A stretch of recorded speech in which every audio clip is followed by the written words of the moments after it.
Asasi adalah masjid tertua dan pertama di gunung, bahkan di Padang Panjang, serta dikategorikan sebagai masjid tertua kedua di Minangkabau.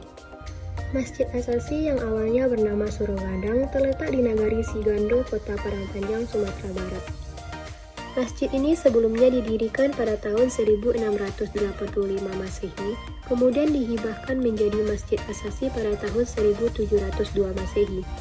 Konon menurut sejarahnya di penghujung abad ke-14 sekitar tahun 1380 Masehi, datanglah ke Nagari Gunung 4 pasang suami istri yang berasal dari Pariaman.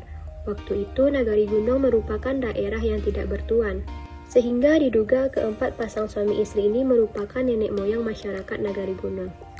Sesuai dengan jumlah pasangan, membagi Nagari Gunung menjadi 4 jurai atau wilayah.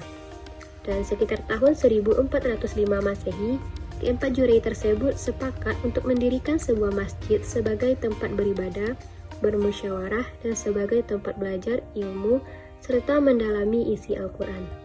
Sesuai namanya, asasi diambil dari asas yang berarti dasar atau sesuatu yang jadi tumpuan. Sejak awal berdiri, masjid ini merupakan pusat aktivitas Islam dari 4 nagari. Masjid ini ditopang dengan 8 tonggak penyangga dan 1 tonggak macu di bagian tengah. Tonggak macu berukuran besar dengan diameter 1,5 meter dan tinggi 15 meter dengan bahan kayu yang dilapisi beton. Selain itu, semua komponen dalam membangun masjid ini berasal dari kayu, mulai dari dinding, lantai, dan tiang penyangga.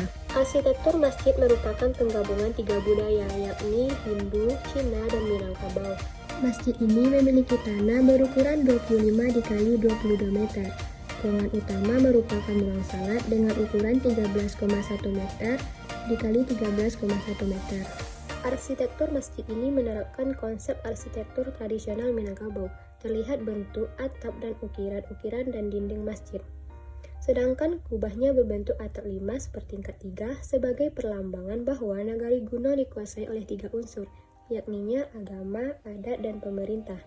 Dan sampai saat ini, Masjid Asasi Nagari Gunung masih berdiri kokoh. Selain untuk salat 5 waktu dan salat Jumat, masjid ini juga menjadi Taman Pendidikan Al-Quran atau TPA bagi kanak-kanak dan remaja.